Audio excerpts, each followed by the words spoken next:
We were having some technical difficulties. Thanks for hanging out. Right now, please join me in welcoming MP Arnold Viersen, the MP for Westlock and co-chair for the All-Party Parliamentary Group to End Modern Slavery and Human Trafficking. MP Viersen has been consistently advocating for meaningful age verification, opt-in tools, and education for parents and youth across Canada. In October 2015, he was elected as the Conservative member of Parliament for Peace River Westlock in Alberta. As a member of the official opposition, MP Viersen has been passionate about protecting the rights and concerns of rural families, farms, and industries in Alberta and across Canada. He has been an active member in several parliamentary caucuses dealing with key issues. In March 2016, he introduced motion M47, which instructed the Health Committee to examine the public health effects caused by easy online accessibility of violent and degrading sexually explicit material impacting children, women, and men. On December 8, 2016, motion M47 was unanimously adopted by the House of Commons. In 2018, MP Viersen launched the All-Parliamentary Group to End Modern Slavery and Human Trafficking. He serves as one of its 4 co-chairs. In May 2021, he introduced the Stopping Internet Sexual Exploitation Act, SISE, which would require the verification of age and consent of each person portrayed in pornographic material made for a commercial purpose prior to creation and distribution. He was actively involved in the Pornhub study by the Standing Committee on Ethics and strongly advocates for the implementation of all 14 recommendations. MP Viersen has been continuously working across party lines, uniting all parliamentarians to raise awareness about severe harms of pornography and the companies that profit from exploitation and abuse. Welcome, MP Viersen. Well, thank you, Kim, and thank you for having me here. I'm really excited about joining you here today. Like was said, I was elected back in 2015, and I've been a member of Parliament ever since then. I'm an auto mechanic by trade, and my friends say to me all the time, they say, Arnold, there's not a wrench big enough to fix Ottawa, but I always say, you got to try, you got to try. So thanks for having me here today. The topic of the conference is interpersonal and intimate partner violence, and I'm happy to come and speak on that today. And those issues have a significant impact on many parts of our society, and it affects our children, parents, families, and adult relationships across the spectrum. And I want to just thank the organizers for putting this on and inviting me to speak here today. It's a real honor and privilege, and it ties in with the areas that I've spent a lot of time focusing on in my work in Parliament, working around the issues of pornography and sex trafficking and how it impacts all of Canadian society. So I just want to talk a little bit about how I got into this issue. So I'm, like I said, I was from Northern Alberta. I've got a wife, 3 daughters, and 2 sons, and for 10 years I'd worked as an automotive mechanic, and all of a sudden I was headed to Parliament. And the issue of sexual exploitation wasn't really an issue that was on my radar. It wasn't something I was thinking about bringing forward as I got to Parliament, but I was chosen early on to have a private member's bill. And so that's kind of a lottery system that gets put in place to be chosen for that. And it was organizations from across the country come and approach you and say, hey, Arnold, we've got this issue that we need a champion for, and you should promote our idea, and you've got a private member spot, you could use your private member spot for that. And so I remember I wrote a list and I narrowed it down, and I had about 12 items that I was interested in working on. And I had a good friend of mine at the time. I said, hey, come work with me on my list here. Let's go over this list and see where we should go. And his criteria was, well, how many other members of Parliament would work on that issue? And so that was, so we went through the list, and he was like, well, pipeline issues. Yeah, he says there's probably 100 members of Parliament that would do a PMB on that. But then I got to this pornography issue, and he's like, well, Arnold, you're probably the only one that would have that on their list. And so that's how I got to introducing M47. Now, M47 comes out of the story of Rehtaeh Parsons. Rehtaeh Parsons was a girl that was in 2011. She was 15 years old. She was raped at a party by teenage boys. And this was a national story. You might remember her name. And what was very interesting about that was how these boys had posted the videos of their actions onto social media and were sharing them around their school and things like that. And that's became a big problem for Rehtaeh because she couldn't avoid folks asking her if she was the girl in this video. In 2013, she attempted suicide and died a few days later, and that really became the national news story. And I was a new dad at that point. I had a little daughter, 8-month-old daughter at the time, and I just remember listening to this on the radio and listening to the story and wondering what drove these boys to think that this was an okay thing, to think that what they were doing was something that they should share around or that they could be proud of. And so that was a real challenge for me at the time. I remember thinking, I was a Facebook user, and I remember showing people posting pictures of my 4x4ing exploits. I own a Jeep, and I like to take it off road and things like that. So I take pictures of that and put it online.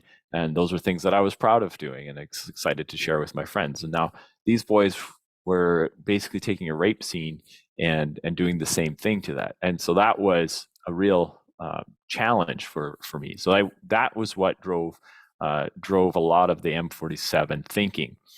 Now, what we soon discovered, or what I soon discovered, was that what played out in the situation of Rehtaeh Parsons is generally a common pornography theme or a narrative that's strong in pornography. Multiple men on one woman, these kinds of things. And so that was these boys were acting out what they had seen probably over and over and over again.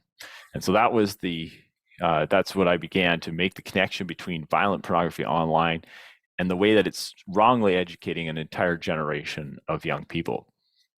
So this M47 and the work that I do around this is in tribute to a girl named Rehtaeh Parsons, and I want to ensure that she is mentioned as we go forward. Pornography and sex trafficking should be viewed through the lens of public health. Both of these impact the physical, sexual, psychological health of all those involved, and connected directly with interpersonal and intimate partner violence. The negative impacts of pornography on the well-being of individuals and communities has been well documented and well researched over the last number of decades. And within sex trafficking, the impacts of interpersonal violence are even more evident. The research around exposure to pornography as well is that the children's exposure to pornography negatively impacts all sorts of areas of their lives, and this has been well documented. And the Canadian Centre for Child Protection highlights many of these harms that happen to children, and you can read about some of these on the slide that I've mentioned here. One of the key areas that has happened, and to some degree, there's been multiple trend lines that you can follow around a number of these violence, peer-to-peer violence, or interpersonal violence, or intimate partner violence. There's a number of trend lines that you can follow on that, and there's a significant break in the trends starting around the year 2007, and that is when the tube sites were introduced on the internet. Free internet porn was available across the spectrum everywhere you looked, and that starts in about 2007. And one of the key things that people noticed was the increase in peer-to-peer sexual abuse among youth that had been particularly starting to be noticed in the emergency rooms across the country.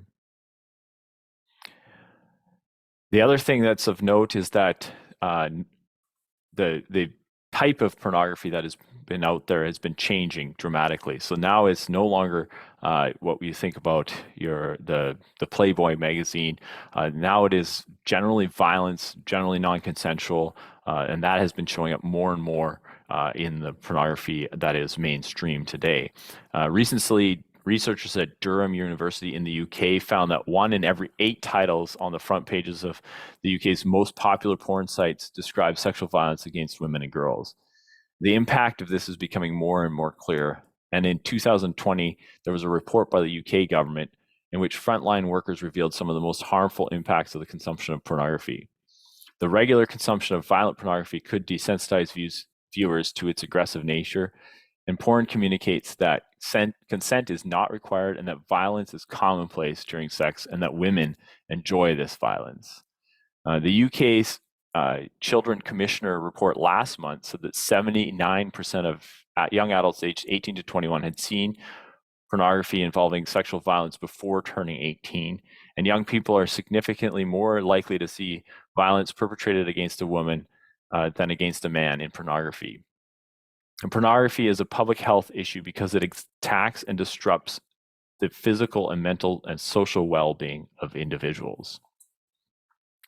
So that brings us to M47. M47 is a motion, so the M is for the motion. M47, I guess it was the 47th motion of that parliament, and this was to study the health impacts of pornography in Canadian society. This is a dialogue that started back in 2016 when I tabled this motion, and I was shocked to discover when I got to Parliament that the issue of pornography hadn't been studied since 1985. I wasn't even born in 1985, and the internet definitely did not exist in 1985. And so we decided to proceed with this motion that would direct the Health Committee to do a study on the impacts of in the ease of accessing and viewing online violent and degrading sexually explicit material on men, women, and children in Canada. This way, the committee would table a report and give recommendations to the government.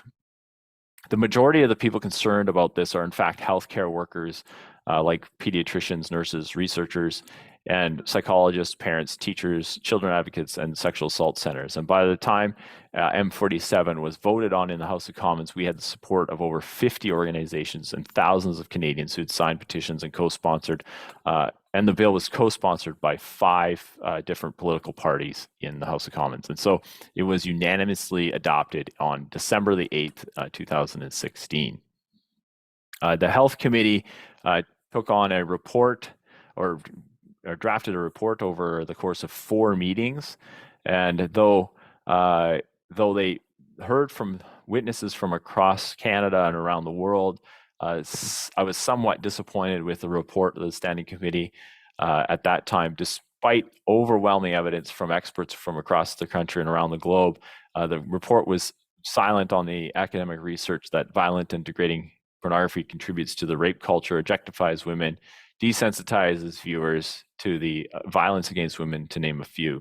Even still, M47 was a great start of a conversation in Canada's Parliament and around the issue of online sexual exploitation. And as it turns out, Canadians, stakeholders, and politicians from all parties showed that they were keen to be part of this important conversation. Throughout the journey of tabling M47, we gained more and more support, more than ever, and I saw 3 concrete steps to protecting children online.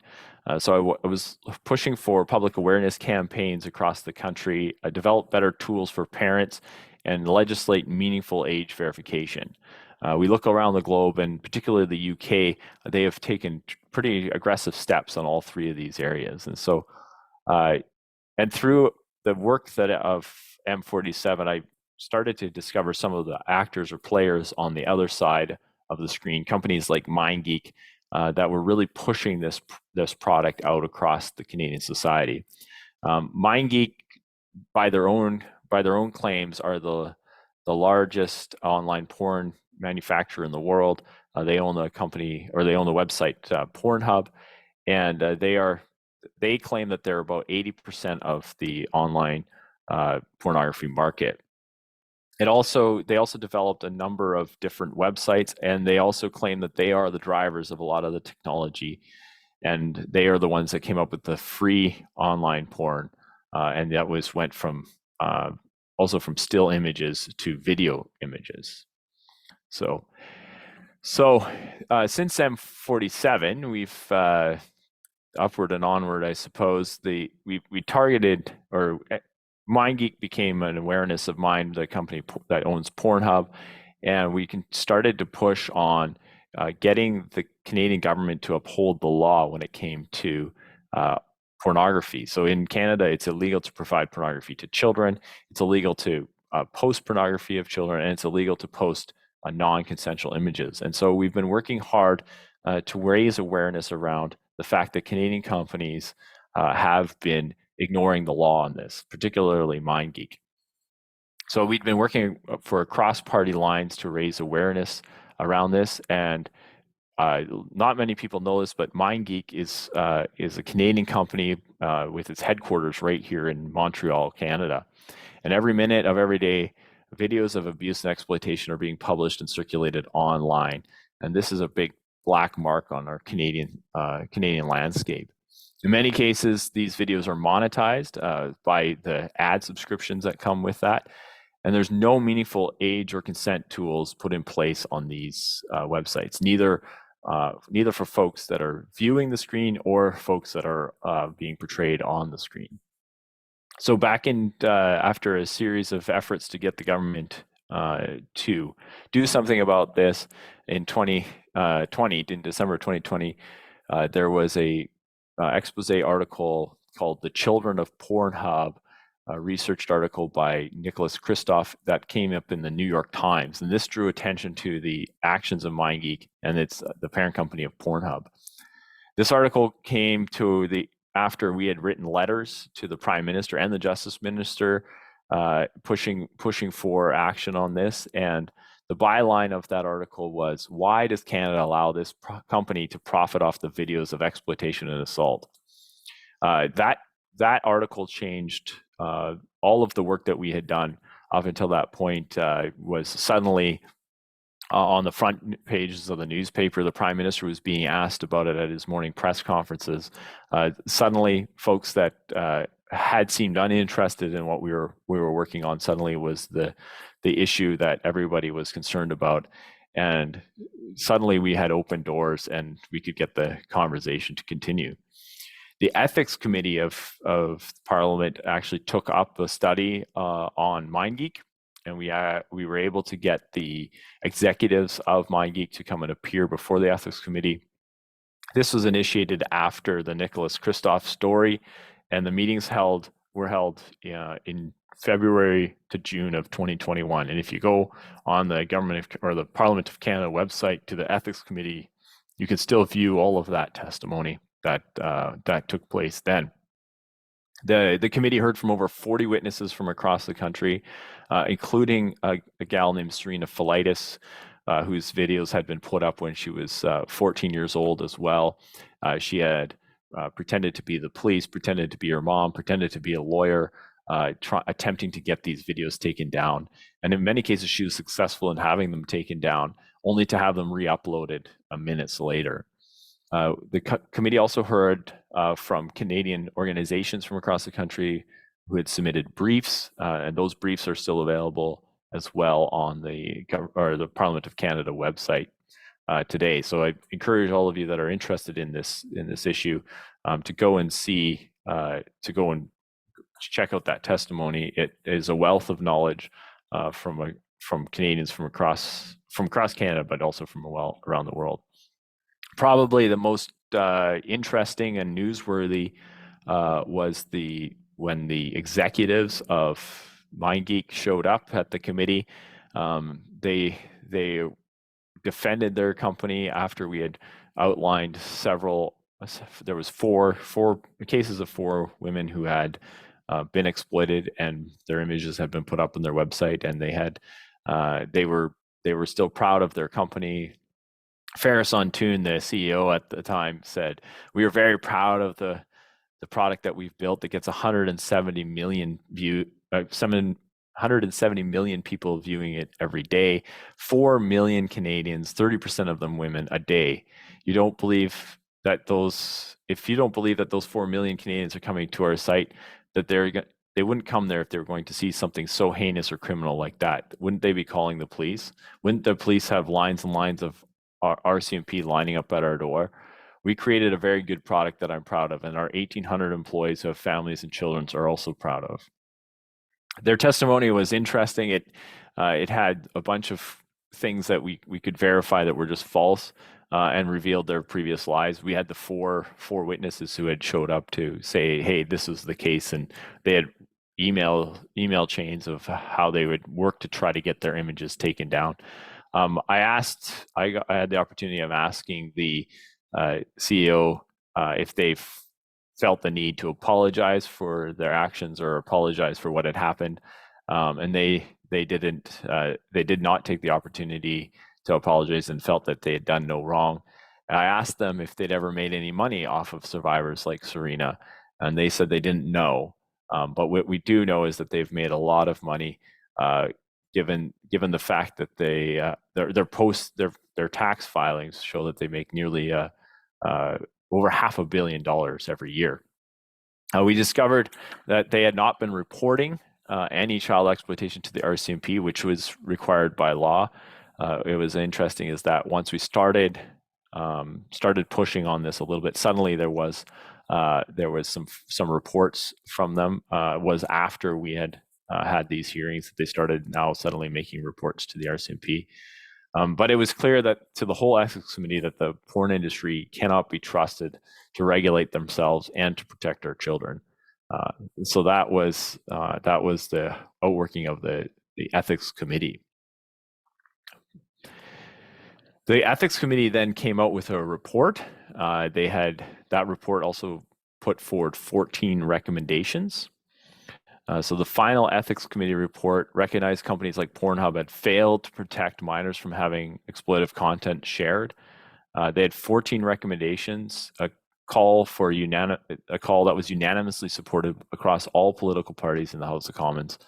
They were called to consult with survivors, child advocacy centers, for the Government of Canada to consult victim support agencies, law enforcement regarding future laws, develop mechanisms for victims to have content removed, require age and consent verification for anyone appearing in videos.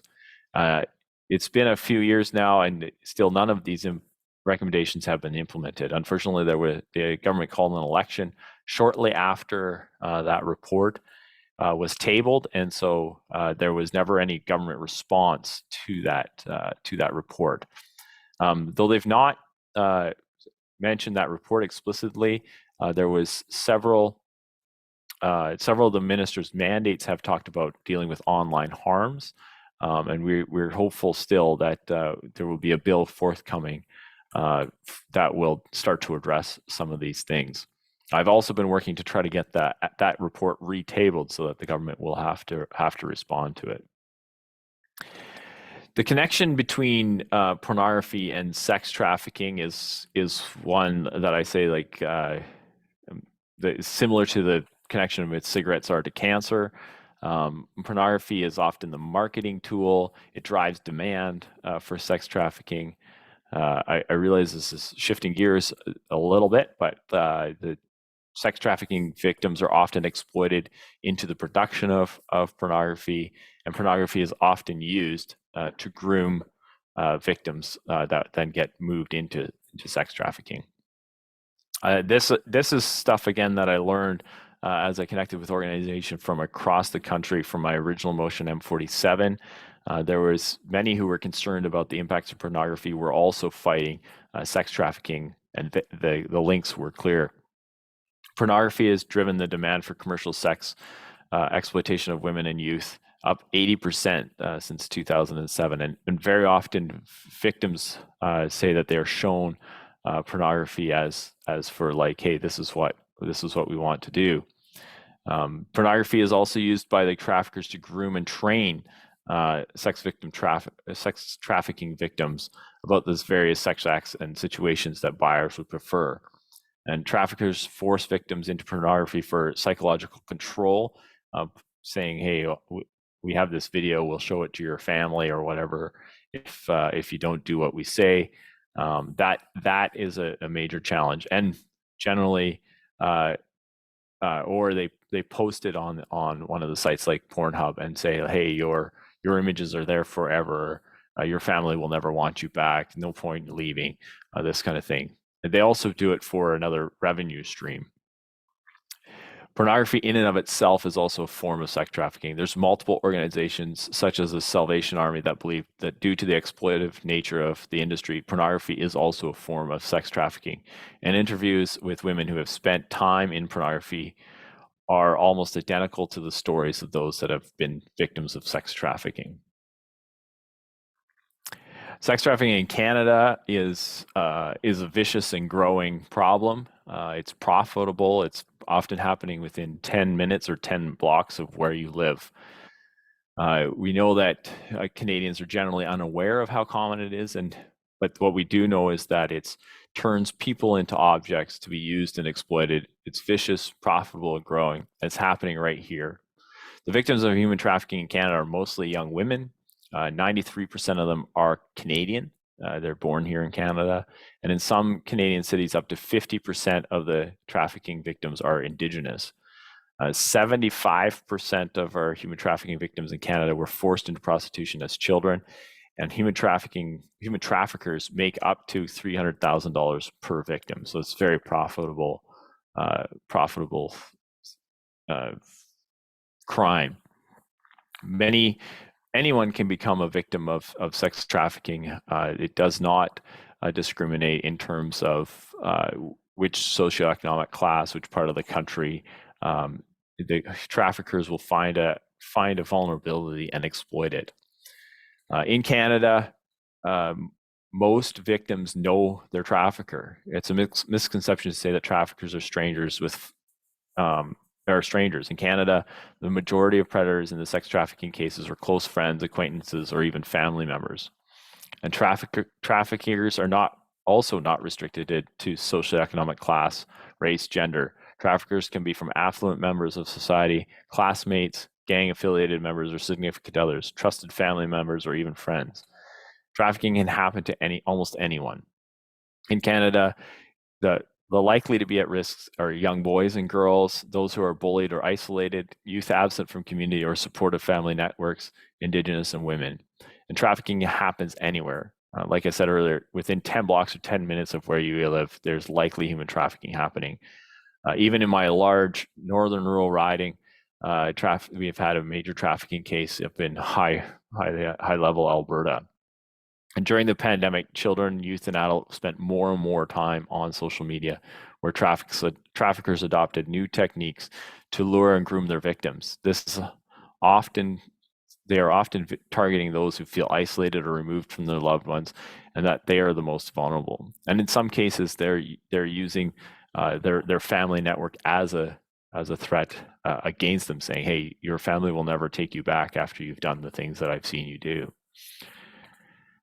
Addressing the violence in sex trafficking, it requires three things. We must raise awareness and educate people, institutions, and local businesses about human trafficking so that we can be aware of the signs of human trafficking and report suspected cases to prevent more people from falling victims to predators. So we need to do a few things. One, we got to apprehend the traffickers. We need laws that will lead to more convictions. Right now, only about 1 in 10 trafficking charges leads to a conviction.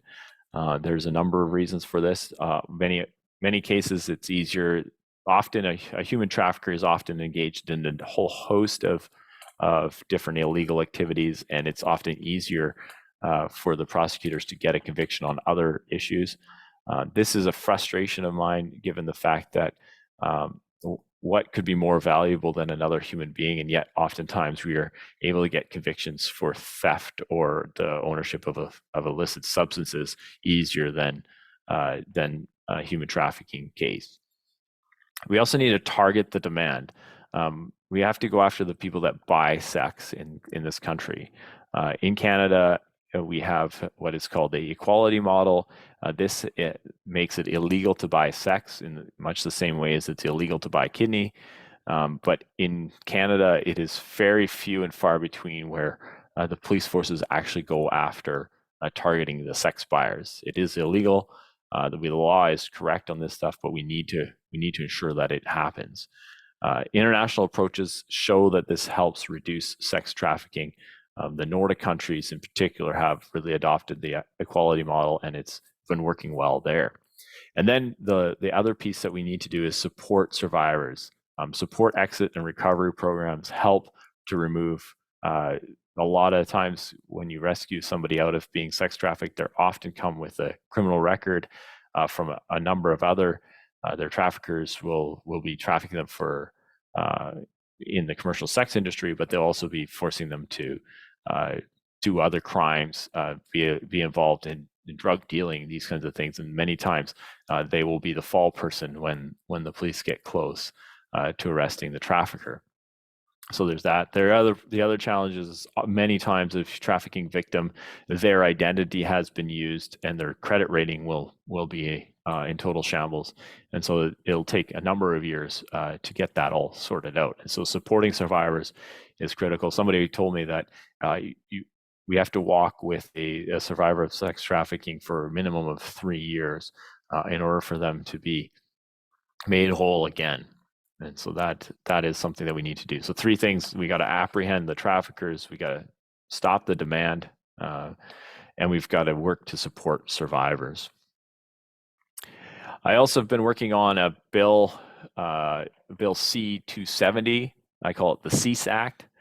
This is an act, is the Stop Internet Sexual Exploitation Act. This comes out of the work that I've done on M47, but it has gotten an extra boost with the Ethics Committee report as well. This would be some of the, this would make it so that if somebody is sharing an image for a commercial purpose in Canada, that the person portrayed in the image would have both their age and the consent for that image to be shared verified, and that if the police showed up to Pornhub, for example, and said, "Hey, where's the proof of the age and consent of this individual?" If they didn't have that, there would be a criminal offense that would be levied against Pornhub or the executives of Pornhub. This would allow companies like MindGeek to operate, but would have to maintain records. It's time to replace the responsibility for age verification and consent on videos appearing online on the companies rather than on survivors and law enforcement. Currently, what happens is that if the police show up and with somebody who says, "Hey, my images are shared on this website and I never consented to this, and by the way, I'm underage," the police have to prove that she's underage in the video, and they have to prove that she didn't consent. This would flip the onus around to say, no, the company has to prove that she's of age and that she does consent. So it is already illegal to share non-consensual images. It's already illegal to share underage images, but this would just flip the burden of proof around. This bill is in second reading in the House of Commons, and I'm hoping, given the way Parliament works, that we'll have our second hour of debate, or our first hour of debate on it in the fall of this year. But given the way Parliament works, you've generally no idea exactly that it's been bumped back a little bit now a couple of times. So I'm hoping this fall. So stay tuned for that. The other bill I want to talk a little bit about today is Bill S-210, the Protection of Young Persons from Exposure to Pornography Act. This comes from an independent senator, Senator Julie Maville-Deschênes. This takes on kind of the other side of the screen, our side of the screen, tackling the issue from that side. This would make it, this is probably more like what we talk about meaningful age verification. It would make it an offense to make sexually explicit material available to young persons on the internet. It would also enable a designated law enforcement authority to take steps to prevent sexually explicit material from becoming made available to young people via the internet in Canada. The objective is to protect the mental health of people and to more broadly protect young Canadians, women in particular, from the harmful reproductions of pornography. This has been a bill that Senator Julie has been working on over the past number of years, and we were hopeful that we thought it would be coming out of the Senate on Friday. However, Mr. Biden's visit to Canada kind of moved the calendar around a little bit. So we're hopeful that this week it'll actually make it out of the Senate and come to the House of Commons. So we're looking forward to that. Another bill I'd like to talk about a little bit today is Bill S2 or C202, the coercive control bill brought forward by NDP member of Parliament Arnold Viersen. This one's from this one he has worked about, and I'm sure you've probably heard more about this today as well. He's been working on it for a while. I've actually seconded this bill. I've had constituents reach out to me and share their experiences and frustration with former spouses who seek to control them through coercive means, and the police can often do little. I'm supportive of this bill, but I'd like to see it expanded to address human trafficking. Coercive control and controlling behavior is primary method used by human traffickers to control their victims, and many traffickers seek to control their victims even after their victims have escaped. And I'd urge the government to include the dynamic between traffickers and victims of trafficking within the definition of this bill. That's been my push. I know that Randall has been trying to keep it very narrow cast, but I'm working on trying to get that expanded a little bit.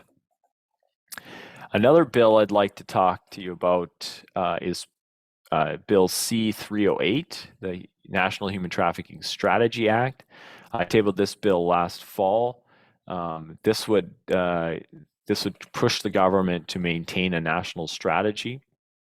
Survivors and frontline agencies have continued to face challenges and barriers. This bill would ensure that Canada undertakes a long-term approach to ending human trafficking that centers around the voices of survivors, provides robust supports, and puts more traffickers in jail, and empowers Canadians to tackle this crime in their own communities. The National Strategy to Combat Human Trafficking Act requires the government to maintain the national strategy. This has been an issue in the past where the government allowed the funding and the national strategy to lapse, and then brought it back again a few years later. Another challenge that we have with the current national strategy is that there's no objectives or timelines. And so if you can't measure it, you can't manage it. And we want to ensure that our national strategy to end human trafficking is measuring the problem and having objectives and timelines in place. But also call for a 5-year review, and it lays out kind of how that review would have to take place. And it would also require a minister to put an annual report table in Parliament every year on the government's progress in combating human trafficking. This bill requires the government to adhere to the principles of protecting human rights and pursuing a trauma-informed approach. Canada must take a zero-tolerance approach to human trafficking that centers on the voices of survivors. And so I'm hopeful that that bill will spur the government on to do just that. I'd like to just introduce to you the co-chairs of the All-Party Parliamentary Group to End Human Trafficking and Modern Day Slavery. Senator Julie McFill-Deshane, she has the S210 bill. She is one of the co-chairs. Myself, Andréane Laloche from the Bloc, and John McKay. In 2018, I helped launch this all-party group with the purpose of ensuring that Canada will do all that it can to end human trafficking and increase awareness around it. We got 4 co-chairs from all the official parties, and I want to just recognize the immense work that all of the co-chairs and all of the folks that are members of the party group do here in Parliament. Since launching in 2018, we've been hard at work. Long before the New York Times revelations on Pornhub, we alerted the government and the public to the circulation of sexual exploitation material on pornographic platforms. After 3 years of our efforts, we were able to get the Canadian government to recognize February 22nd as National Human Trafficking Awareness Day. This allows for better coordination to fight the scourge, which disproportionately affects Indigenous and racialized young women and girls. 2 of our co-chairs have been driving the passage of Bill S211, which would increase the transparency of our supply chains and prevent forced child labor. This bill has passed the Senate. It's on the verge of being passed through the House of Commons as well. And 2 of our other members have been putting forward a bill called Bill S-244, which would bring with Canada into alignment on the Palermo Protocol. This would help police put more traffickers in jail and, more importantly, provide a safety for victims. This bill too has started out in the Senate, has passed the Senate, is working its way through the House of Commons, and I had opportunity to speak on it just a few days ago. All of this is done by working within each of our distinct parties, but we recognize the value and dignity of the lives affected and the impact we have when we work together. I would just note this is not a nonpartisan group. This is an all-party group. I make that distinction because we use the talents and benefits of being part of a political party to push initiatives forward, and many times being all party generally helps because each of us brings something different to the table. So with that, I want to just say thank you for the opportunity again to outline a number of things here today. I want to thank you for your attention. I know that this is a lot of information in a short amount of time, and I hope I didn't give you a headache or that you didn't fall asleep, given it's just after lunch. But I know that that the scourge of human trafficking is a challenge here in Canada, and I want to do everything we can to ensure that Canadians can grow up in a country where we value and cherish each and every one of them.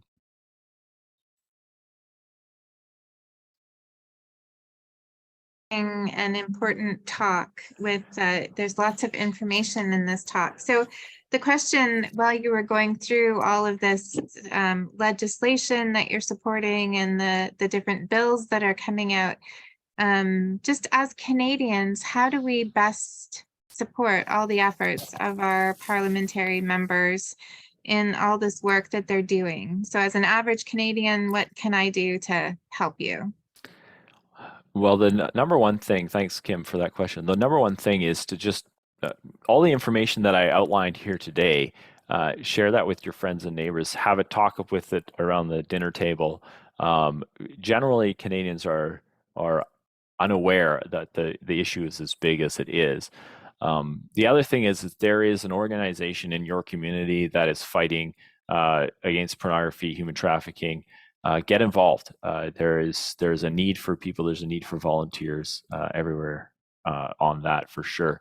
And you can sign up at my sign up for updates. I see that right on the page there. We have I have a monthly. I don't say monthly. We try to do it every month. Send out an update as to what's going on in Parliament and across the country in terms of the fight against human trafficking. Sign up for that. That's important. There is talk to your member of Parliament about these issues is also very important. And yeah, but most importantly, just like spread the word around the issue of human trafficking in Canada and how pornography ties into that. That's a really important piece. Yeah, I'll leave it at that there, Kim. Okay. We are just getting thank yous for your presentation and just to highlight that the collaboration is very necessary, particularly around prevention. And I'll just leave the Q&A open if people want to put a question in. It's at the bottom of the screen. So Arnold, with all of your work, or MP Viersen, with all of your work, what do you think has been the thing that stands out for you the most through this work effort from 2015 until now? What's the thing that has stood out for you the most in the work that you're doing? The thing that stood out to me the most is how from across party lines we've been able to push this initiative forward. There isn't very many issues that happens as effectively. The Pornhub story really galvanized Canadians to take a look at this. I hope that we can continue to push that. Now, I look at other countries around the world. UK, when I first got elected, the UK was quite a bit ahead of us on this.